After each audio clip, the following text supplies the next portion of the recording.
ज्ञान वाणी का नव उपहार पहुंची शिक्षा के द्वार, पढ़े लिखे और बने कुशल, ज्ञान वाणी का उद्देश्य सफल। ज्ञान वाणी। नमस्कार श्रोताओं, साप्ताहिक ज्ञान पत्रिका के इस नए अंक के साथ मैं सुषमा शर्मा आप सभी का स्वागत करती हूँ। शिक्षा हम सभी के उज्जवल भविष्य के लिए एक बहुत ही आवश्यक साधन है। हम अपने जीवन में शिक्षा के इस साधन का उपयोग करके कुछ भी अच्छा प्राप्त कर सकते हैं। शिक्षा का उच्च स्तर लोगों को सामाजिक और पारिवारिक सम्मान तथा एक अलग पहचान बनाने में मदद करता है। इन्हीं सब कारणों की वजह से शिक्षा हमारे जीवन में बहुत महत्व रखती है। शिक्षा के इसी महत्व को समझते हुए हम आपके लिए लेकर आते हैं साप्ताहिक ज्ञान पत्रिका, जिसके माध्यम से आप जान सकते हैं कि इग्नू शिक्षा के क्षेत्र में आपके लिए किस तरह सहायक सिद्ध हो रहा है। आइए सुनते हैं शिक्षा संबंधित जानकारियाँ संक्षेप में। इंदिरा गांधी राष्ट्रीय मुक्त विश्वविद्यालय में जुलाई 2023 सत्र के लिए प्रवेश लेने की अंतिम तारीख हुई 31 जुलाई 2023। इंदिरा गांधी राष्ट्रीय मुक्त विश्वविद्यालय के स्कूल ऑफ साइंसेज ने 4 नए प्रोग्राम किए लॉन्च। इंदिरा गांधी राष्ट्रीय मुक्त विश्वविद्यालय के school of interdisciplinary and transdisciplinary studies ने जुलाई सत्र के लिए लॉन्च किया एक नया प्रोग्राम। करियर ऑप्शन में आज आप जानेंगे मरीन इंजीनियरिंग के बारे में। आपको बताएंगे कि किस क्षेत्र में है आपके लिए रोजगार के नए नए अवसर। इसके अलावा स्पेशल सेगमेंट में हम बात करेंगे world day for international justice की। और आखिर में जानकारी पिछला हफ्ता इतिहास में क्यों रहा आपके लिए खास। और अब ये सभी जानकारियां विस्तार से। इंदिरा गांधी राष्ट्रीय मुक्त विश्वविद्यालय में जुलाई 2023 के एकेडमिक सत्र के लिए एडमिशंस अभी भी जारी हैं। छात्रों को एक बड़ी राहत देते हुए विश्वविद्यालय ने जुलाई सत्र में एडमिशन की अंतिम तारीख को बढ़ा दिया है। अब छात्र 31 जुलाई 2023 तक अपने आवेदन फॉर्म जमा करा के इग्नू के विभिन्न सर्टिफिकेट, डिप्लोमा, अंडर ग्रेजुएट और पोस्ट ग्रेजुएट प्रोग्राम्स में एडमिशन ले सकते हैं। अगर आप इग्नू के ओडीएल प्रोग्राम में एडमिशन लेना चाहते हैं तो आपको ignuadmission.samarth.edu.in पर लॉगिन करना होगा। इग्नू द्वारा ऑफर किए जा रहे विभिन्न प्रोग्राम्स की विस्तृत जानकारी प्राप्त करने के लिए आप इग्नू की ऑफिशियल वेबसाइट से प्रोस्पेक्टस भी डाउनलोड कर सकते हैं। एडमिशन संबंधी संपूर्ण जानकारी के लिए लॉगिन करें www.ignu.ac.in। इंदिरा गांधी राष्ट्रीय मुक्त विश्वविद्यालय के स्कूल ऑफ साइंसेज ने जुलाई 2023 के एकेडमिक सेशन के 4 नए मास्टर ऑफ साइंस यानी एमएससी प्रोग्राम्स लॉन्च किए हैं। ये प्रोग्राम्स हैं MSc physics, MSc applied statistics, MSc geography और एमएससी ज्योग्राफी इंफॉर्मेटिक्स। ये सभी प्रोग्राम्स ओडीएल मोड में संचालित किए जाएंगे। इन प्रोग्राम्स के बारे में अधिक जानकारी दे रही हैं स्कूल ऑफ साइंसेज की डायरेक्टर डॉक्टर मीनल मिश्रा। मुझे ये शेयर करने में बेहद खुशी हो रही है कि स्कूल ऑफ साइंसेज इग्नू ने जुलाई 2023 सेशन से 4 एमएससी प्रोग्राम्स लॉन्च किए हैं, जिसमें कि master MSc in physics, then MSc in applied statistics, MSc in geography and MSc in geoinformatics शामिल हैं। तो मैं आपको एक एक करके सारे प्रोग्राम्स के बारे में बताना चाहती हूँ। एमएससी फिजिक्स, इसकी एलिजिबिलिटी है master with major honours in physics या graduate with physics with BSc degree including IGNOU programme under CBCS, या फिर graduate with BSc degree of IGNOU from any recognized open university with minimum 32 credits of physics and mathematics as one of the subjects. इसका duration 2 साल minimum and 4 साल maximum, और ये ODL mode में है, और इसका एडमिशन जनवरी और जुलाई साइकिल दोनों में होगा। फिर दूसरा प्रोग्राम हमारा एमएससी अप्लाइड स्टैटिस्टिक्स, इसकी eligibility BA BSc in statistics और मैथमेटिक्स, इसका भी एडमिशन जुलाई और जनवरी साइकिल में होगा, और इसका ड्यूरेशन 2 साल मिनिमम एंड 4 साल मैक्सिमम है। और ये बहुत ही इंटरेस्टिंग टॉपिक्स कवर्ड है, जैसे probability, survey sampling, design of experiments, statistical quality control और बहुत कुछ। और ये एनईपी 2020 के अकॉर्डेंस में पूरा डिजाइन हुआ है, और इस प्रोग्राम को करने के बाद आपकी एम्प्लॉयबिलिटी भी बढ़ सकती है as statistician, as market researcher, as financial analyst, scientific researcher, data scientist और बहुत कुछ, ये सारे इसके करियर प्रोस्पेक्ट्स हैं। फिर है MSc geography. MSc geography programme के लिए आपकी जो मिनिमम एलिजिबिलिटी है that is graduate in any stream. इसका भी ड्यूरेशन 2 साल से 4 साल, एंड इसकी भी बेहद रोचक जॉब अपॉर्चुनिटीज हैं, definitely in research and teaching, cartography and mapping, urban and regional planning, population and demographic studies, and then natural resource management, environmental management और बहुत कुछ। फोर्थ प्रोग्राम है that is MSc in geo informatics. इसकी eligibility है graduate in science, engineering, architecture, planning, computer applications, information technology, या फिर आपने geography से मास्टर्स किया हो। इसका एडमिशन भी दोनों साइकिल्स में है, और इसकी एम्प्लॉयबिलिटी भी बहुत सारे एरियाज हैं जहां इसमें जॉब प्रोस्पेक्ट्स हैं, like government organisation, private industries and R&D institutions. इसका भी minimum duration is 2 years and maximum is 4 years।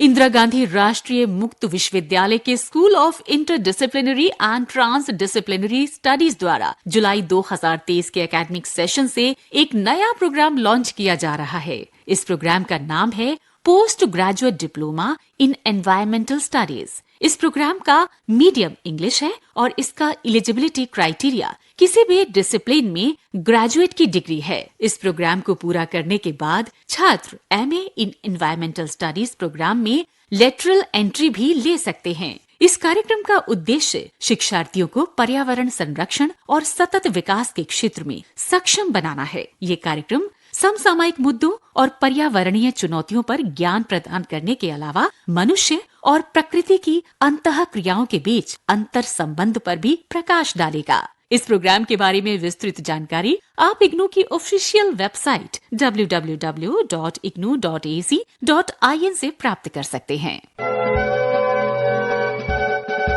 आप सुन रहे हैं साप्ताहिक ज्ञान पत्रिका। करियर ऑप्शन में आज आप जानेंगे मरीन इंजीनियरिंग के बारे में। अगर आप उन लोगों में से हैं जिन्हें समुद्र व उसकी लहरों से लगाव है, तो मरीन इंजीनियरिंग के क्षेत्र में अपना करियर बना सकते हैं। दुनिया भर में बड़ी व्यावसायिक गतिविधियां करने के लिए आज भी 80% व्यवसाय समुद्र से ही किया जाता है। इस समुद्री व्यापार को सफल बनाने के लिए मरीन इंजीनियर्स की अहम भूमिका होती है। मरीन इंजीनियरिंग एक शानदार करियर ऑप्शन है। इसमें आपको देश विदेश में घूमने की सहूलियत के साथ इंजीनियरिंग की दूसरी ब्रांचेस के मुकाबले अच्छी सैलरी मिलती है। यही वजह है कि बड़ी संख्या में युवा इस क्षेत्र में आगे आ रहे हैं। मरीन इंजीनियरिंग का कार्य जलपोतों निर्माण, रखरखाव और इंस्टॉलेशन से जुड़ा होता है। इन दोनों जहाज भी मॉडर्न टेक्नोलॉजी और इक्विपमेंट से लैस रहने लगे हैं, जिन्हें हैंडल करने के लिए मरीन इंजीनियर्स की जरूरत पड़ती है। किसी शिप का चीफ मरीन इंजीनियर ही उस शिप और उसके कार्यों का इंचार्ज होता है।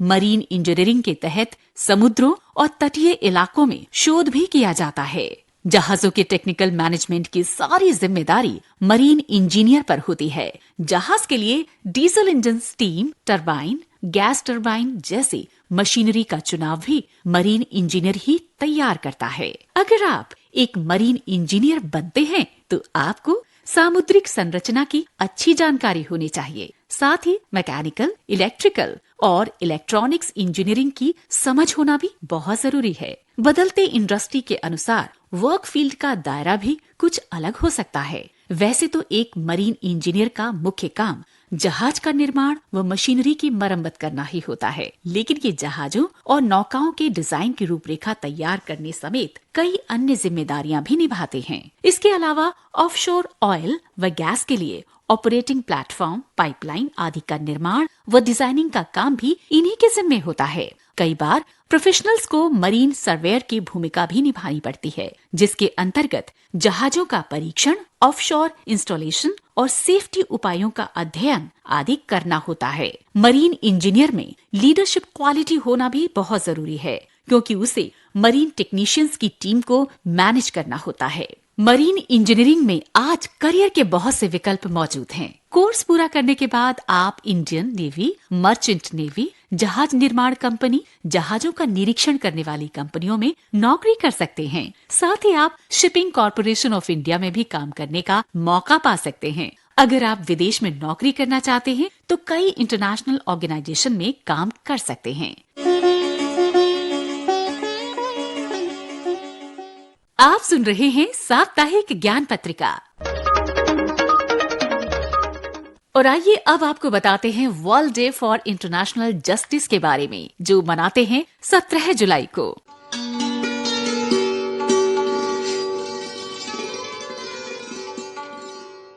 पूरी दुनिया में आज वैश्विक व्यवस्था का काफी महत्व है। इंटरनेशनल लेवल पर व्यापारिक लेन देन, सांस्कृतिक और सूचना आदान प्रदान इतना अधिक होता है कि अंतर्राष्ट्रीय न्याय व्यवस्था की आवश्यकता को खारिज नहीं किया जा सकता है। युद्ध के अपराधियों के शिकार लोगों, देश के बीच किसी किस्म के विवादों, मानवता के खिलाफ अपराधों आदि के लिए प्रति वर्ष विश्व अंतर्राष्ट्रीय न्याय दिवस मनाया जाता है। अंतर्राष्ट्रीय न्याय दिवस हर साल 17 जुलाई को दुनिया भर में मनाया जाता है। अंतर्राष्ट्रीय न्याय दिवस को अंतर्राष्ट्रीय आपराधिक न्याय दिवस के नाम से भी जाना जाता है। ये दिन अंतर्राष्ट्रीय न्याय की मजबूत व्यवस्था को चिन्हित करने और पीड़ितों के अधिकारों को बढ़ावा देने के लिए मनाया जाता है। इस दिन वो सभी लोग एकजुट होते हैं जो न्याय का समर्थन करते हैं, पीड़ितों के अधिकारों और हितों का संरक्षण करना चाहते हैं और अंतर्राष्ट्रीय स्तर पर फैले अपराधों को रोकना चाहते हैं, जो सुरक्षा, शांति और दुनिया के खिलाफ है। दरअसल 17 जुलाई 1988 को दुनिया के कई देशों ने अंतर्राष्ट्रीय अपराध न्यायालय की व्यवस्था के लिए एकजुट होकर समझौता किया था। वर्तमान में दुनिया के 139 देश इस समझौते का हिस्सा बन चुके हैं। इसलिए ये दिवस 17 जुलाई के दिन ही मनाया जाता है। अंतर्राष्ट्रीय आपराधिक न्यायालय का गठन शांति और कानून के शासन की स्थापना के उद्देश्य से किया गया था।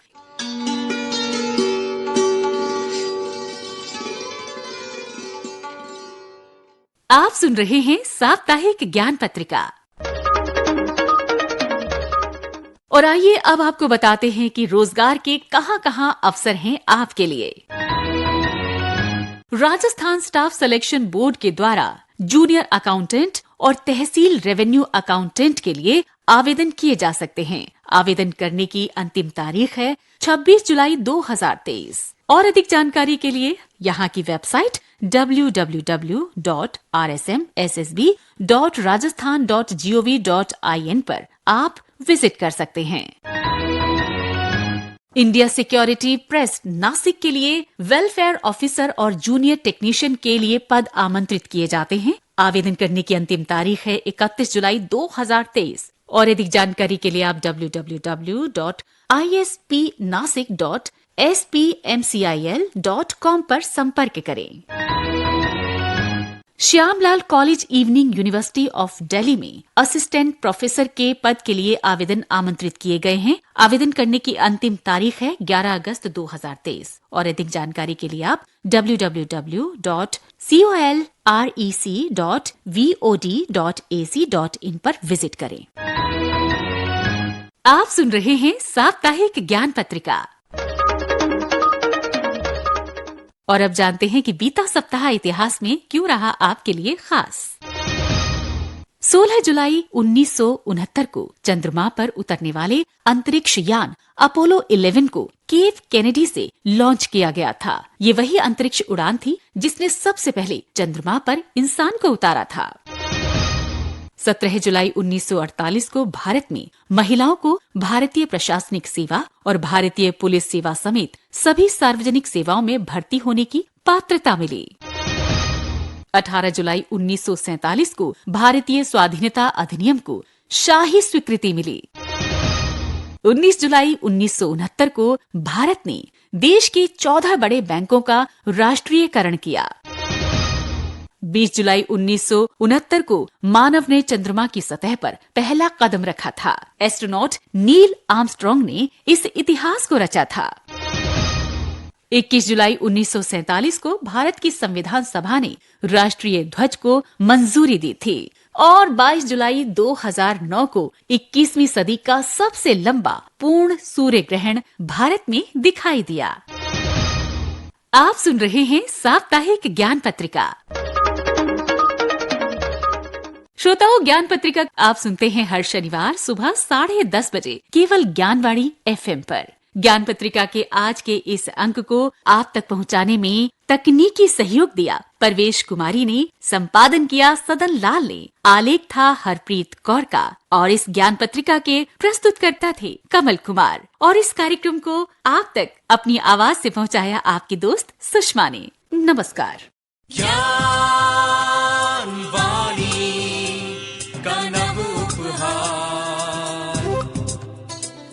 शिक्षा